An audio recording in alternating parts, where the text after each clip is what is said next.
Tonight we journey into the true Wild West, a land of hardship and resilience, where every sunrise brings new trials and every sunset marks another day survived.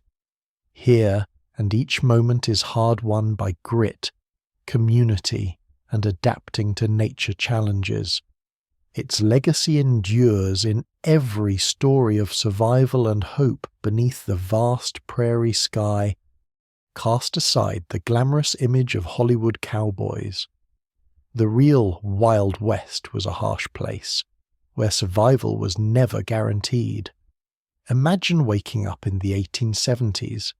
The smell of unwashed bodies, animal dung and sewage mixed in the air. Bathing was a luxury because water was reserved for drinking and cooking. Your bed was just a straw sack full of bedbugs. Your muscles ached from manual labour from dawn to dusk. Farmers, miners, ranch hands, all worked themselves to exhaustion 12 to 14 hours a day. Average life expectancy was only about 35 to 40 years. The weather tormented people year-round, freezing winters even inside shabby homes, suffocating summers with no escape. Clothes were rough, with few changes. Women wore many layers regardless of the temperature. Meals were monotonous and repetitive. Beans, biscuits, salted meat. Lack of fresh vegetables led to malnutrition. Scurvy was common. Coffee was bitter and burnt, sometimes mixed with eggshells or salt to reduce the harshness. Before putting on shoes, you had to shake them out for scorpions and snakes. Outside, nature was fierce. Storms, flash floods, droughts, tornadoes struck without warning. Towns were no safer. Muddy or dusty roads, piles of horse manure, cholera, typhoid, smallpox, diphtheria, and tuberculosis rampant. Saloons were crude with dangerous mixed liquor, even turpentine gunpowder. Violence often erupted from drunkenness, not the rare high-noon shootouts.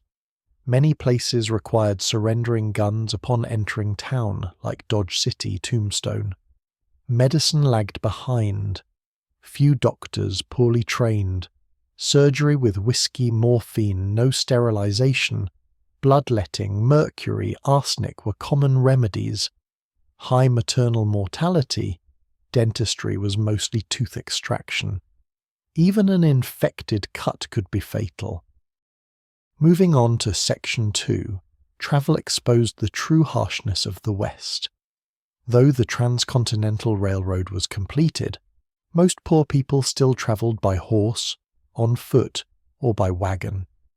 Horses were expensive, saddles hard and easy to throw riders, wagons jolted, roads were muddy after rain, dusty when dry, and often broke down in the wilderness. On long routes like the Oregon Trail, about 400,000 people travelled, and an estimated 1/10 did not survive.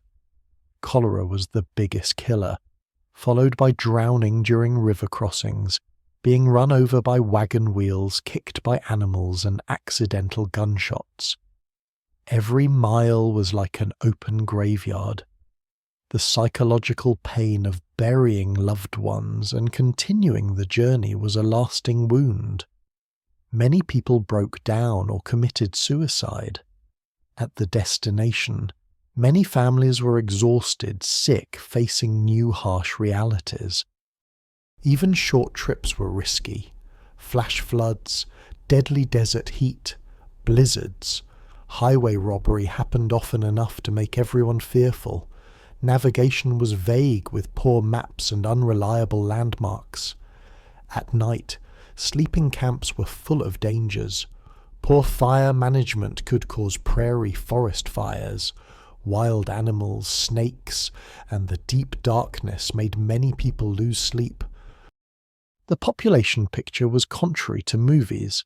The West was diverse with Chinese, railroads, mines, Mexican families, black cowboys making up to 25% on some ranches, waves of European immigrants, and above all, indigenous nations who had lived there for ages.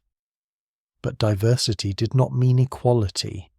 Discrimination, land and rights seizure, anti-Chinese laws, forced assimilation of indigenous children through boarding schools to erase culture. Women bore the burden of both production and domestic work, defended themselves when needed, but had few legal rights. Teachers were paid little. Prostitution was a grim reality with violence and disease. Still, some places like Wyoming and Utah granted voting rights early. Law was thin. One sheriff for thousands of square miles, few federal marshals, reliance on posses and mob violence. Hanging was common. Hotels were makeshift, full of bed bugs, shared outhouses. During busy times, guests even had to share beds. Every mile of travel was a gamble with life and death. The new dawn revealed a reality of survival harsher than legend. Mining, thought to be overnight riches, mostly paid miners only $2 to $3 per day for 10 to 12 hours of exhausting labor. No protection, no compensation. Placer mining meant soaking in icy water, hunched backs and cracked hands for just a few flakes of gold. Underground mining was even deadlier. Cave-ins, odorless toxic gas, explosions, permanent hearing loss. Long-term effects included silicosis, mercury poisoning. Mining towns were filthy, full of drinking and brawls. Poor sanitation spread typhoid, cholera, dysentery quickly. Banks were unreliable, paper money fluctuated, counterfeits rampant. Deposits could disappear overnight. Ranching seemed safer, but was ruthlessly dependent on nature and markets. Droughts, harsh winters like the disaster of 1886 to 87 could kill up to 90% of herds. Livestock disease, predators, poisonous plants, bogs, and accidents were constant threats. Long cattle drives were life and death trials. River crossings could quickly turn deadly. Stampedes turned thousands of 1,500-pound animals into a steel flood. Cowboys were mostly poor young men, including a significant number of black and Mexican cowboys, paid about $30 a month, eating beans, salted pork, biscuits, folk remedies. Many died young from accidents and exposure. Farming under the Homestead Act of 1862 was far from free. 160 acres in arid regions often lacked water and were insufficient for production. Sod houses were damp, leaky, full of insects. Breaking prairie sod was body-breaking labor. Then came droughts, floods, frosts, locusts, eating everything. Farm accidents and illness at the wrong time could push families to the brink of starvation. Prolonged isolation bred prairie madness with depression and anxiety. Wage labor seemed better. Factories, construction, railroads were all unsafe. 10 to 12 hours a day, 6 days a week, low pay, child labor, arbitrary firing, blacklists. Company towns paid in scrip and sold goods at high prices, creating endless debt cycles. Life was measured by daylight and seasons, not shifts. Punctuality only mattered for stagecoaches and trains. Entertainment was simple, storytelling by the fire, light gambling, fiddle, harmonica, sharing an old book, primitive baseball, horse racing, wrestling, shooting, harvest festivals, Independence Day, church gatherings were rare community breaks. The final dawn revealed the majestic beauty of the West, but behind it was a mindset of conquest and exploitation. Forests were cut down, rivers diverted and polluted by mining, wildlife hunted to near extinction. Buffalo herds once numbering tens of millions dwindled to less than 1,000 by the 1880s. Partly as a strategy, to destroy the livelihood of plains tribes and force them onto reservations. Along with disease and military campaigns, indigenous people were pushed into the reservation system. Children forcibly sent to boarding schools to sever language, faith, and identity. Rare military victories like Little Bighorn were only temporary before increasingly brutal reprisals. The West was very diverse. Chinese built railroads and mined but faced violence, discriminatory taxes, and the Chinese Exclusion Act, 1882. Mexican communities lost land after the war due to legal manipulation. European immigrants kept their identities in groups. African Americans worked as cowboys, homesteaders, but were rarely recognized and still faced discrimination. The arrival of railroads connected markets, but also paved the way for mining, timber, ranching corporations and railroad companies to monopolize resources, influence legislation, and squeeze miners, farmers, small ranchers. Towns gradually civilized with banks, schools, churches, newspapers. Stricter laws, professional police and courts replaced posses and hangings. Some people moved on, chasing the new frontier as the West was tamed. In this transitional period, legendary figures like Hickok, Earp, Billy the Kid, and Jesse James emerged. Reality was much more morally ambiguous than legend. As the frontier closed, census 1890, the myth-making machine accelerated. Buffalo Bill shows, dime novels, and later cowboy movies created the image of the lone cowboy, heroic sheriff, gentleman outlaw, savage Indian. These stories served identity needs and justified expansion, but obscured reality, cultural genocide of indigenous people, exploitation of immigrant labor, environmental destruction, and corporate power overwhelming small communities. Mourning in the West brought constant hunger. Most families' diets revolved around beans, corn, and salted pork. High in calories but monotonous and lacking nutrients. Fresh fruits and vegetables were seasonal. Long winters led to vitamin deficiencies, like scurvy. Without refrigeration, meat had to be smoked, salted, or dried. Vegetables pickled or fermented. Root crops stored in cellars. Improper preservation led to poisoning. Even proper methods meant accepting rats, insects, and contamination. Cooking was laborious. Coal, wood stoves, or campfires needed constant fuel. On the prairie, dried manure or twisted grass was burned. Water had to be hauled from wells, streams, hundreds of kilos daily. Spices and sugar were luxuries. Fresh milk only available if the family kept a cow. Obesity was rare, but malnutrition was common due to poor diet and heavy labor. Childhood was almost absent. Children aged 6 to 7 had to do truly useful work, tending poultry, picking vegetables, watching siblings herding.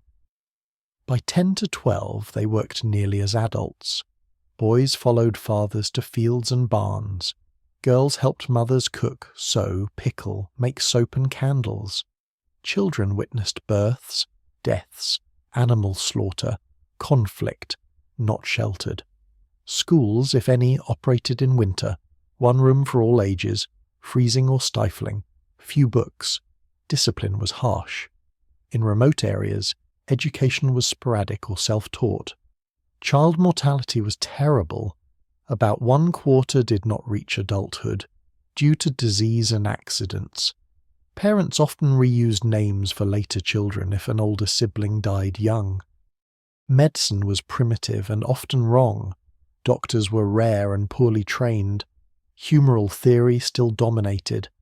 Folk remedies included both herbs and harmful treatments, bloodletting, purgatives, dirty poultices. Laudanum, opium tincture, caused addiction. Mercury compounds were toxic. Patent medicines sold by peddlers were mostly alcohol. Surgery was almost without proper anesthesia. Sterilization was nearly absent. Amputation was common. Maternal mortality was about 1 in 100 births. Many men became widowers due to childbirth complications. Isolation wore down spirits. Letters took weeks or months. News was distorted and late. Perspectives shrank to small communities. Many women recorded loneliness to the point of prairie madness. Visiting was time-consuming. Churches became social, educational, and mutual aid centers. Communities built houses, barns together, helped with harvests, searched for lost children, celebrating self-reliance, but forced to rely on each other to survive. The allure of the West came not just from legend, but from the rawness of a life forcing people to confront nature and their own limits directly. Every action had immediate consequences. Every achievement was a tangible victory over scarcity and hardship. From these struggles arose mutual dependence. Small communities bonded through support, church, harvest festivals, building houses together, searching for the lost. This created a kind of social cohesion rarely maintained in modern times. The frontier's legacy is still embedded in today's structures: land and water laws, federal-state authority division, resource management methods, multicultural community models full of tension between individual rights and collective interests. Yet for indigenous peoples, it was a dark chapter. Disease, forced relocation, destruction of livelihoods, and boarding schools aimed at erasing identity. Understanding the West requires seeing multiple perspectives, respecting the pioneers' resilience, but not ignoring the loss and violence inflicted on marginalized communities. Returning to the present, we realize the level of comfort and safety unimaginable to people of the past, and also see how self-reliance skills have faded. Farming, preserving, repairing, improvising. The real story of the West is not in shootouts, but in the quiet endurance of ordinary people, men, women, children, facing constant risks with limited knowledge. Though the frontier has closed, its echoes remain. In regional identity, land use, community traditions, and the legends we continue to debate to make them more inclusive and accurate. Ultimately, the West leaves not ready answers, but persistent questions about adaptation, community building, and the human-nature relationship. Under that old starry sky, we feel a thread connecting through time, a world both harsh and majestic, where fragility and resilience coexist.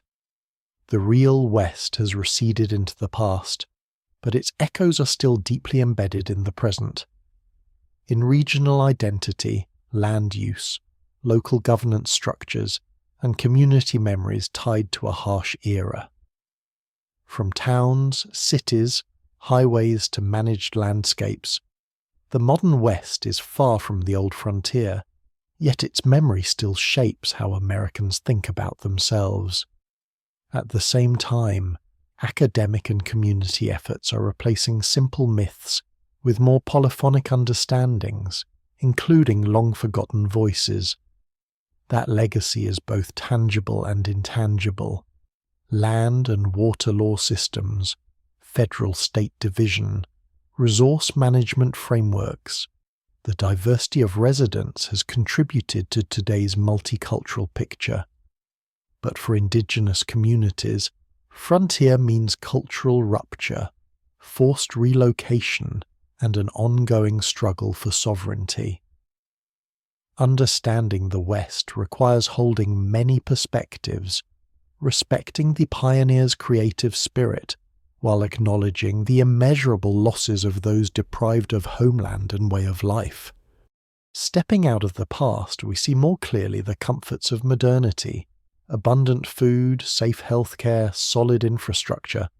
and also recognized the fading of self-reliance skills, farming, preserving, repairing, improvising in scarcity.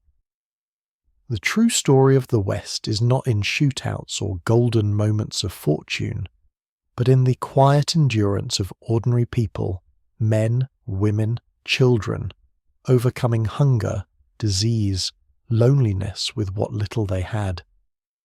Though the border has closed, the West's questions remain as relevant as ever. How to adapt to environmental change, manage limited resources, build community and diversity, balance individual rights and collective interests. Under the starry sky that once guided travellers, marked seasons and soothed homesickness, we touch a connection across time, a place that reveals both the fragility and resilience of humanity. The West, stripped of glamour, leaves not ready answers, but a lens for the challenges we still face today. In the moment of drifting into sleep, the boundary between past and present blurs, the challenges frontier communities once faced, adapting to harsh climates, coping with scarce resources, building community amid differences, balancing individual rights and collective interests, return today in new forms. Perhaps the greatest legacy of the West is not a set of definitive answers, but persistent questions about how humans adapt, cooperate, and position themselves in relation to nature.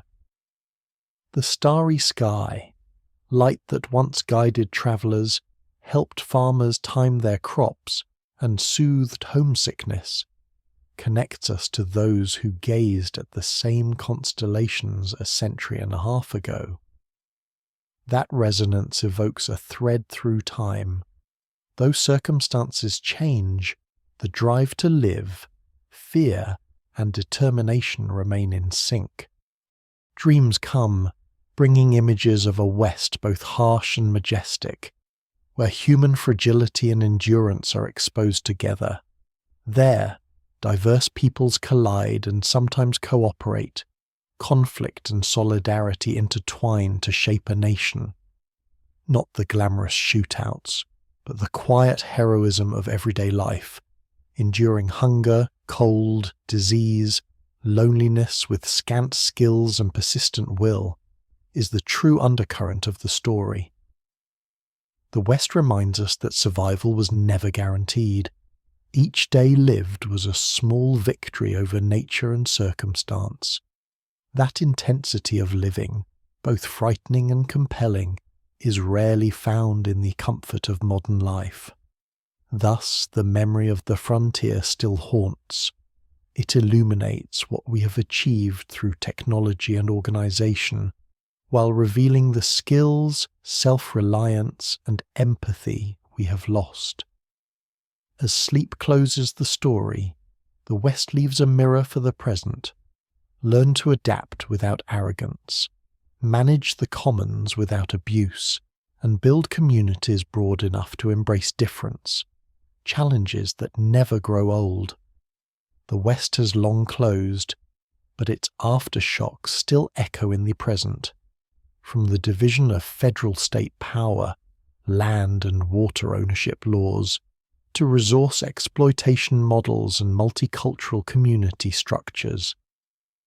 What we inherit is a world of comfort beyond the imagination of the old-timers, abundant food, safe healthcare, connected transportation, at the cost of fading self-reliant skills that once sustained the frontier, farming, preserving, repairing, improvising in scarcity. The real story of the West is not in flashy shootouts, but in the quiet endurance of ordinary people, men, women, children, overcoming hunger, cold, disease, loneliness with scant knowledge and skill. To truly understand this era, we must hold many perspectives, respect the pioneering spirit, but not overlook the tragedy of communities pushed to the margins, especially indigenous people who suffered disease, forced relocation, destroyed livelihoods, and efforts to erase their culture. The West's questions remain as relevant as ever: how to adapt to climate change, manage limited water, land, and forests, balance individual rights and community interests in a diverse society, restrain corporate power to protect small communities. These have no model answers, but require learning, negotiation, and trial and error, just as the first communities did to survive. Under the starry sky that once guided prairie travellers, we find a thread through time. Though circumstances change, people still face the same essential challenges: the harshness of nature, the fragility of life, and the need for solidarity to overcome. The West, stripped of myth, appears both ruthless and sublime, a mirror reflecting our adaptability, community resilience, and both the limits and potential of ourselves today.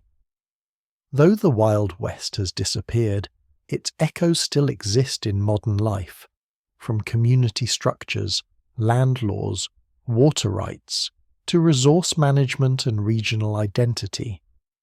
Achievements in technology, healthcare, and transportation make life today far safer and more comfortable than in frontier times.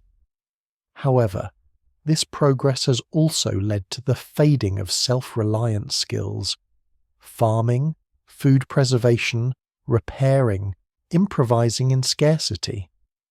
The true story of the West is not in shootouts or moments of fortune, but in the endurance, perseverance, and adaptability of ordinary people, men, women, children, overcoming hunger, cold, disease, isolation with willpower and scant knowledge. The West's legacy is a lesson in complexity, honouring the creative spirit of pioneers while acknowledging the pain of marginalised communities, especially Indigenous people, those who endured displacement, loss of land, loss of culture, and must fight for their right to exist to this day. Replacing simple myths with polyphonic memory does not diminish symbolic value, but enriches it with truth and justice. The West's questions remain valuable: how to adapt to environmental change, manage limited water and land, balance individual rights and community interests, protect small communities from corporate pressure. These challenges have no fixed answers, but require learning, negotiation, and experimentation, just as the first settlers did to survive. Under the starry sky that once guided prairie travellers, we recognise a thread through time. Though circumstances change, people still face core challenges: the harshness of nature, the fragility of life, and the need for solidarity to overcome. The West, when stripped of myth, appears both harsh and sublime, reflecting our adaptability and community strength today. One of the most perilous moments on the western frontier was crossing a river by wagon. The scene unfolds with a group of settlers gathered at the riverbank, their faces etched with worry and exhaustion. The wagon, loaded with all their worldly possessions, tools, bedding, food, and hopes for a new life, stands at the edge of the water, its wooden wheels already half submerged in the muddy current. The river is not wide, but the water runs swift and cold, swirling around rocks and fallen branches, threatening to overturn anything that dares to cross. Men wade into the water, straining against the weight of the wagon, their boots sinking into the soft riverbed. Some push from behind, others pull at the yoke, urging the horses forward. The animals, nervous and skittish, hesitate at the unfamiliar challenge, their hooves slipping on the slick stones. Women and children stand nearby, clutching each other, watching with anxious eyes as their future teeters on the brink. The air is thick with tension, Every splash and creak of wood is a reminder of the dangers lurking beneath the surface. The crossing is slow and grueling. Water rises higher, soaking the wagon's contents and threatening to sweep away anything not tied down. The settlers shout encouragement, their voices mingling with the roar of the river. A wheel catches on a hidden rock, and for a moment it seems the wagon might tip. Quick thinking and teamwork save the day. Men scramble to steady the load, horses are coaxed forward, and the wagon lurches ahead, inch by inch. On the far bank, relief is palpable. Clothes are soaked, muscles ache, and nerves are frayed, but the group has made it across. They pause to catch their breath, wring out their garments, and check for lost or damaged supplies. The river, now behind them, becomes another memory in the long journey west, a test of endurance, cooperation, and hope. For these pioneers, every successful crossing is a small victory against the relentless challenges of the frontier, a testament to their resilience and determination to carve out a new life in the unknown lands ahead. The construction of the railroad across the American West was a monumental task, and it brought together a remarkably diverse group of workers. Along the tracks, you could see Chinese labourers, Mexican hands, black workers, and European immigrants all toiling side by side, each contributing their skills and strength to a shared goal. The Chinese workers, often in distinctive straw hats and simple tunics, were renowned for their endurance and expertise in handling explosives and laying track over treacherous terrain. They worked long hours for low pay, facing discrimination and dangerous conditions, yet their efforts were crucial in bridging mountains and deserts. Mexican workers brought their own traditions and resilience, often taking on roles in grading, hauling, and maintaining the lines. Their knowledge of the land and ability to adapt to harsh climates made them invaluable, especially in the arid stretches of the Southwest. Black labourers, many of whom were freedmen seeking new opportunities after emancipation, joined the crews as well. They performed heavy manual labour, drove spikes, and helped build bridges, all while striving for dignity and fair treatment in a society still marked by deep prejudice. European immigrants, Irish, Italian, German and others, added to the mix, bringing with them a variety of languages, customs and technical skills. The Irish in particular were known for their toughness and camaraderie, often forming tight-knit groups that supported each other through the grueling work. Despite their differences, these workers shared the hardships of blistering heat, freezing cold, meagre rations, and the constant threat of injury or illness. Life along the railroad was far from easy. Camps were rough and crowded, with makeshift shelters and little privacy. Meals were simple, and medical care was scarce. Yet in the evenings, the workers sometimes gathered around fires, sharing stories, songs, and bits of their cultures. These moments of camaraderie helped forge bonds that transcended language and background, creating a sense of unity amid adversity. The railroad itself became a symbol of progress and connection, but its creation was built on the backs of people from every corner of the world. Their collective labour not only transformed the landscape but also laid the foundation for a more diverse and interconnected society. The story of the railroad is, at its heart, a story of cooperation, endurance, and the blending of many cultures in pursuit of a common dream. One of the most somber chapters in the history of the American West is the forced removal of native people from their ancestral villages. The scene is heavy with sorrow. Families gather their few belongings. Elders and children alike wear expressions of grief and uncertainty. Their homes, built with care and memory, stand behind them, soon to be abandoned. The land which has sustained generations is now a place of loss. In the distance, American soldiers on horseback and in wagons wait, their presence a constant reminder of the power that has upended these lives. The soldiers are tasked with enforcing government orders, but for the native families they represent the end of a way of life.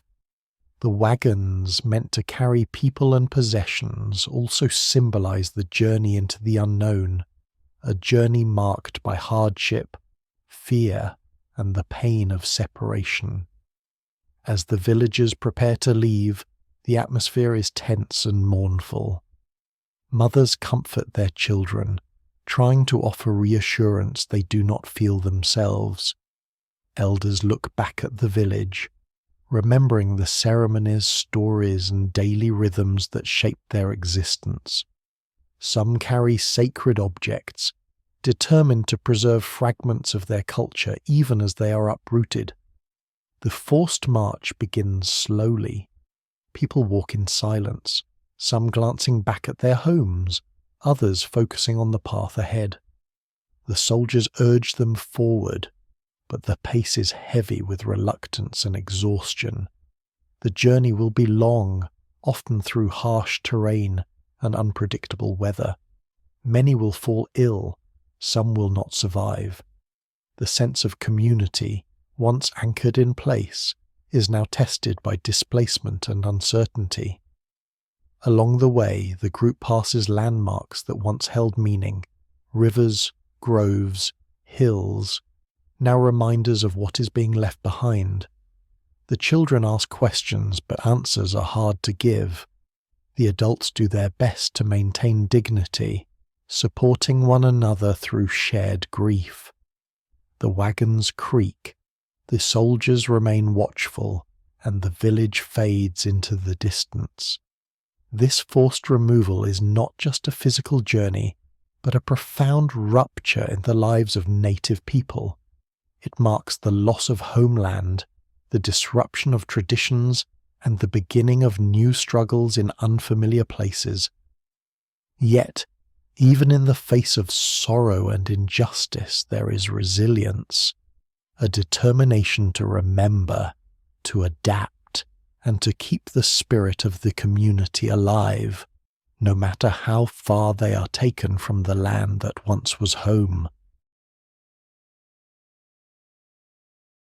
In the heart of an 1850s frontier town in the American West stood a modest one-room schoolhouse, its rough-hewn wooden walls battered by prairie winds and relentless sun. Inside, children of all ages gathered, their faces marked by curiosity, fatigue, and the grit born of frontier life. The classroom was sparse, benches made from split logs, a battered slate chalkboard, a few tattered McGuffey readers on a shelf, and a cast-iron stove in the corner fighting the bitter cold of long western winters. The teacher, often the only educated adult for miles, moved among the students, writing lessons on the board by the dim glow of oil lamps and the weak daylight filtering through small dusty windows. She was more than an instructor. She was a mentor, disciplinarian, and sometimes nurse, guiding children through basic arithmetic, reading, and the rudiments of geography and history. With few supplies, she improvised, using slates, scraps of paper, and encouraging older students to help the younger ones. Children trudged miles across open prairie, through mud, snow, or choking dust, some barefoot, others in patched homespun clothes, all carrying the weight of chores and family duties. This schoolhouse was a rare place of community, where boys and girls of all ages sat together, learning side by side. Discipline was strict, with the teacher maintaining order through stern words and, when needed, a hickory switch. Yet beneath the surface there was warmth and camaraderie. Students shared cornbread lunches, whispered stories, and supported each other through the hardships of frontier living. Lessons were often interrupted by the demands of rural life. Children might be called home to help with planting, harvest, or livestock, or miss days due to illness or family emergencies. Despite these challenges, the schoolhouse remained a beacon of hope, offering the promise of literacy and opportunity in a world where survival depended on practical knowledge and adaptability. As the day ended, the teacher erased the board and children gathered their few belongings, ready to walk back to cabins scattered across the vast prairie. That humble, dimly lit schoolhouse stood as a testament to the resilience and aspirations of Western families, a place where learning was hard-won, and every lesson was a step toward a better future. As the long days of toil on the frontier gave way to the golden light of autumn, the community gathered for the harvest festival, a rare and cherished respite from the hardships of daily life. The festival was held in the open air, often near the largest barn or beneath a canopy of trees, with tables laden with the fruits of the season, baskets of corn, beans, apples, and fresh-baked bread. The air was filled with the scent of roasted meat and the sweet aroma of pies cooling on window ledges. Neighbours arrived from miles around, some by wagon, others on horseback, bringing their families and whatever they could contribute to the communal feast. The festival was a celebration of survival and abundance, a time to give thanks for the crops that had endured drought, storms, and pests. It was also a chance to reconnect, to share stories and laughter, and to strengthen the bonds that held the community together. As dusk settled, lanterns and candles were lit, casting a warm glow over the gathering. The sound of a fiddle broke the evening hush, soon joined by harmonicas and homemade drums. Young and old alike took to the makeshift dance floor, sometimes just a cleared patch of earth, moving in lively reels and jigs. Boots thudded, skirts twirled, and children darted between the dancers, their faces alight with joy. The music was both a comfort and a release, echoing across the prairie and lifting spirits worn thin by months of labour. Songs range from old folk tunes brought from distant homelands to new melodies invented on the spot. Between dances, people shared news, exchanged recipes, and offered help for the coming winter. Elders told tales of past harvests, while the youngest listened wide-eyed, absorbing the rhythms of community life. For one night, worries about weather, illness, and scarcity faded into the background. The festival was a testament to resilience, a reminder that even in the harshest conditions joy could be found and celebrated. As the music played on and laughter mingled with the night air, the harvest festival became more than just a party. It was a renewal of hope, a promise that together the community could face whatever the frontier might bring. As the long days of toil on the frontier gave way to the golden light of autumn, the community gathered for the harvest festival, a rare and cherished respite from the hardships of daily life. The festival was held in the open air, often near the largest barn or beneath a canopy of trees, with tables laden with the fruits of the season, baskets of corn, beans, apples, and fresh-baked bread. The air was filled with the scent of roasted meat and the sweet aroma of pies cooling on window ledges. Neighbours arrived from miles around, some by wagon, others on horseback, bringing their families and whatever they could contribute to the communal feast. The festival was a celebration of survival and abundance, a time to give thanks for the crops that had endured drought, storms, and pests.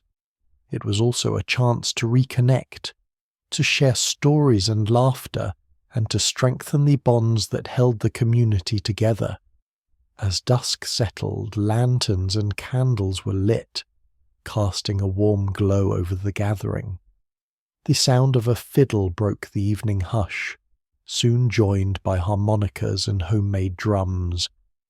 Young and old alike took to the makeshift dance floor, sometimes just a cleared patch of earth, moving in lively reels and jigs. Boots thudded, skirts twirled, and children darted between the dancers, their faces alight with joy. The music was both a comfort and a release, echoing across the prairie and lifting spirits worn thin by months of labour. Songs range from old folk tunes brought from distant homelands to new melodies invented on the spot. Between dances, people shared news, exchanged recipes, and offered help for the coming winter. Elders told tales of past harvests, while the youngest listened wide-eyed, absorbing the rhythms of community life. For one night, worries about weather, illness, and scarcity faded into the background. The festival was a testament to resilience, a reminder that even in the harshest conditions joy could be found and celebrated. As the music played on and laughter mingled with the night air, the harvest festival became more than just a party. It was a renewal of hope, a promise that together the community could face whatever the frontier might bring. On the western frontier, the work of preserving food was a vital part of survival, and it was often women who carried this responsibility. As the harvest season drew to a close, groups of women gathered in the shade of a barn or around sturdy kitchen tables, their hands busy with the tasks that would sustain their families through the long, harsh winter ahead. The air was filled with the sharp scent of vinegar and spices as vegetables were sliced, salted, and packed into glass jars for pickling. Cucumbers, beans, and cabbage were layered with dill and garlic, then sealed tightly to keep out the cold and pests. Nearby, strips of meat were carefully prepared for drying. The women worked together, slicing pork and beef into thin pieces, rubbing them with salt and herbs before hanging them on racks or lines strung across the porch. The sun and wind did their part, slowly transforming fresh meat into tough, flavorful jerky that could last for months. Every step was done with care and knowledge passed down through generations, methods learned from mothers and grandmothers, adapted to the unpredictable conditions of the prairie.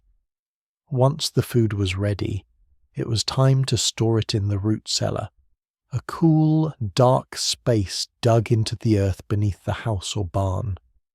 The women carried baskets of potatoes, carrots, turnips, and onions, arranging them on shelves and in bins to keep them fresh as long as possible. Jars of pickled vegetables and crocks of sauerkraut were lined up alongside sacks of dried beans and bundles of jerky. The cellar was more than just storage. It was a lifeline, a place where the fruits of hard labour and cooperation were safeguarded against hunger and hardship. Throughout these tasks there was a sense of camaraderie and shared purpose. The women talked and laughed, exchanged recipes and advice, and supported each other through the challenges of frontier life. Their work was demanding, but it was also empowering, a way to take control of uncertain circumstances and provide for their loved ones. In the quiet, cool darkness of the root cellar, The results of their efforts stood as a testament to their resilience, resourcefulness, and the strength of community. For these women, preserving food was not just a chore, it was an act of hope and determination, ensuring that their families would endure whatever the Wild West might bring. As night falls on the vast prairie, a family gathers around a crackling fire outside their modest cabin. The darkness stretches endlessly, broken only by the warm glow of the flames and the soft murmur of voices. The air is cool, carrying the scent of earth and smoke, while above, a canopy of stars glimmers with quiet majesty. In the distance, the haunting howls of wolves echo across the open land, a reminder of the wildness that surrounds them. The family sits close together, wrapped in blankets and coats against the chill. Parents, children, and perhaps a grandparent or two share this nightly ritual, finding comfort and connection in each other's presence. The firelight dances on their faces as stories begin to unfold, tales of hardship and hope, of journeys across the plains, of encounters with storms, wild animals, and the challenges of frontier life. Some stories are old, passed down through generations, while others recount the events of the day, a broken wagon wheel, a successful hunt, or a neighbour's visit. Children listen wide-eyed, their imaginations painting vivid pictures of heroes, outlaws, and pioneers. Sometimes, a parent or elder will pick up a fiddle or harmonica, filling the night with music that blends with the crackle of the fire and the distant calls of the wolves. Laughter and song mingle with the shadows, pushing back the loneliness and uncertainty that often accompany life on the frontier. For a few precious hours, the worries of survival, cold, hunger, isolation, fade into the background. The fire becomes a centre of warmth and safety, a place where stories and memories are shared, and where the bonds of family and community are strengthened. The wolves' howls, though eerie, serve as a reminder of both danger and resilience, of the thin line between civilization and wilderness. As the embers die down and the family prepares for sleep, the night settles in, deep and silent. The stories linger in the air, weaving together past and present, hope and endurance. In this simple scene, the spirit of the West endures, a testament to the power of storytelling, the strength of family, and the ability to find light and meaning even in the darkest hours. On the edge of a dusty frontier town, the small market comes alive with the first rays of morning sun. The scene is modest but vital, a gathering place for settlers, ranchers, and farmers who have travelled miles across the prairie to trade and replenish their supplies. Makeshift stalls and wooden tables line the market square, each one displaying the simple but essential goods of frontier life. Sacks of beans and corn, slabs of salted pork and beef, jars of pickled vegetables, and bundles of dried herbs. The air is filled with the sounds of quiet conversation and the shuffle of boots on packed earth. Sellers call out their wares in low voices, offering samples and negotiating prices.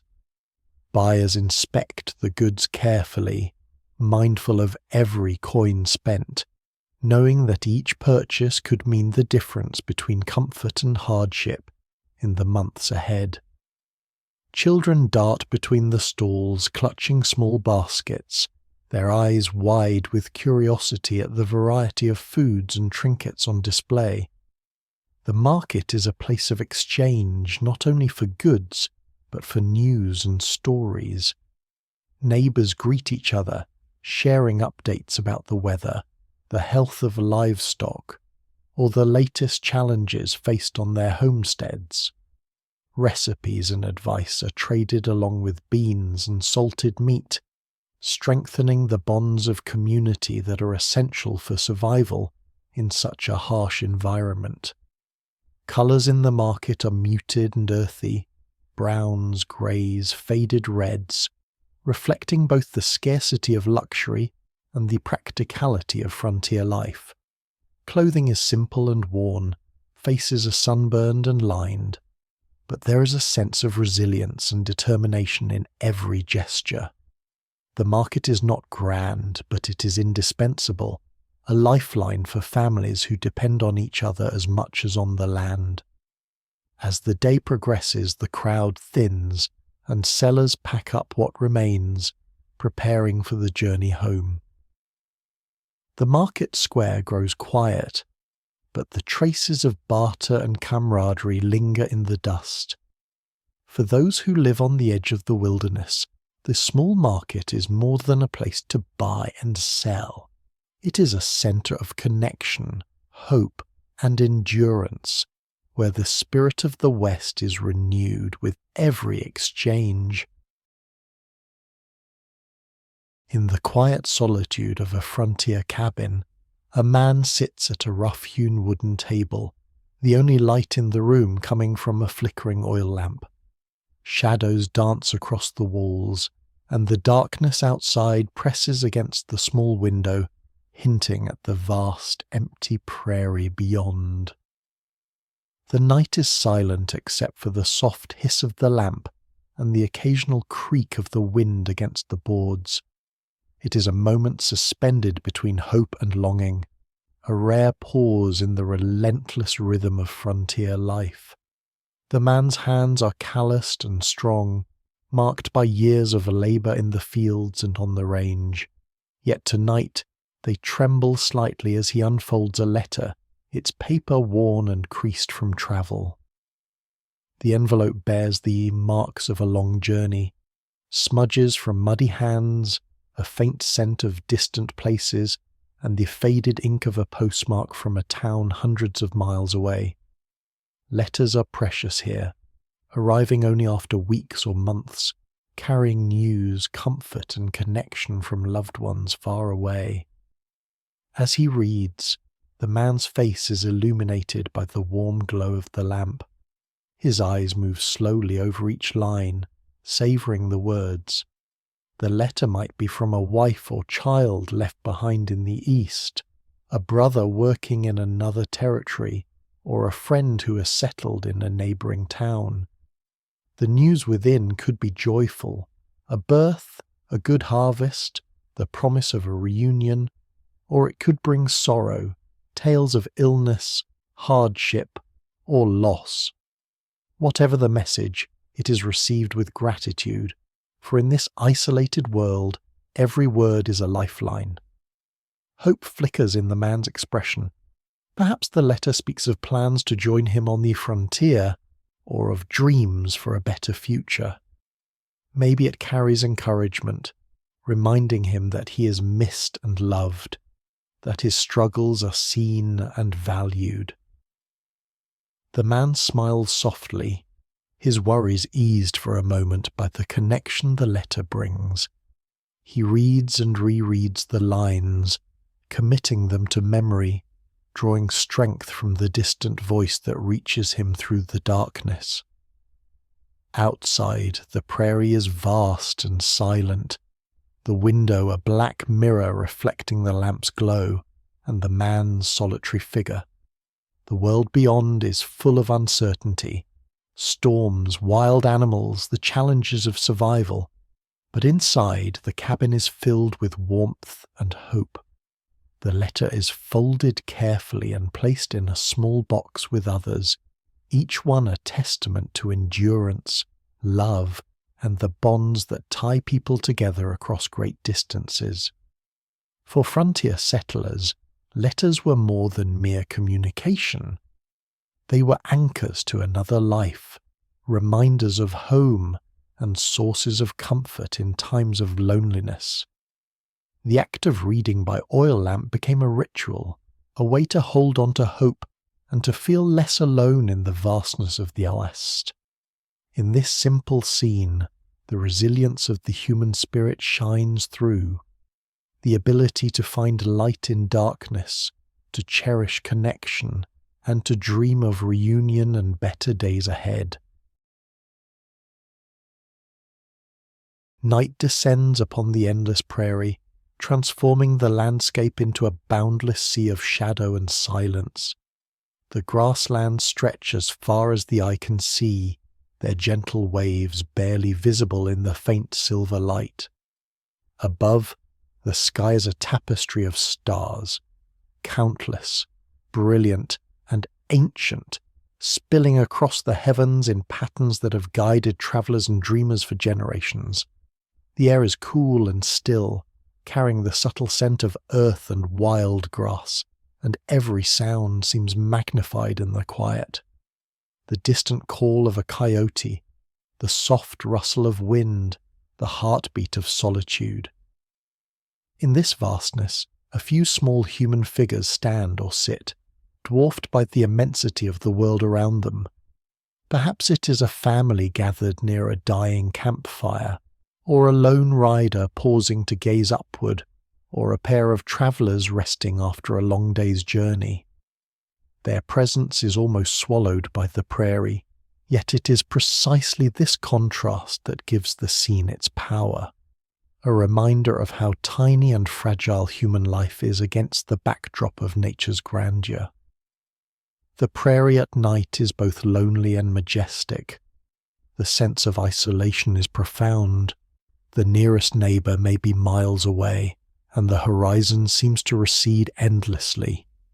Yet, beneath the starry sky, there is also a feeling of connection to the land, to the past, and to the countless others who have looked up at these same stars. The constellations are familiar, their stories woven into the fabric of frontier life, guides for navigation, markers of seasons, sources of comfort in times of uncertainty. For those who live and travel here, the prairie's vastness is both a challenge and a gift. It demands resilience, resourcefulness, and a willingness to face the unknown. The loneliness can be heavy, pressing in during long nights and silent mornings, but it also brings clarity, a stripping away of distractions, a sharpening of purpose. Under the stars, worries and ambitions seem to shrink, replaced by awe and humility. The universe feels close, and every breath is a reminder of the miracle of existence. In moments like these, the prairie becomes more than just a place. It is a state of mind, a canvas for reflection and renewal. The small figures on the grasslands are not just witnesses to the night. They are participants in a timeless story of endurance, hope, and wonder. Their struggles and dreams echo those of countless others who have come before, each generation leaving its mark on the land and in the memory of the stars. As the night deepens, the prairie remains unchanged, vast and eternal. The stars continue their silent dance, and the human figures, though small, are filled with a sense of belonging and possibility. Loneliness and grandeur walk hand in hand here, shaping the spirit of the West and reminding all who pass through that even in the greatest emptiness there is beauty, meaning, and the promise of another dawn.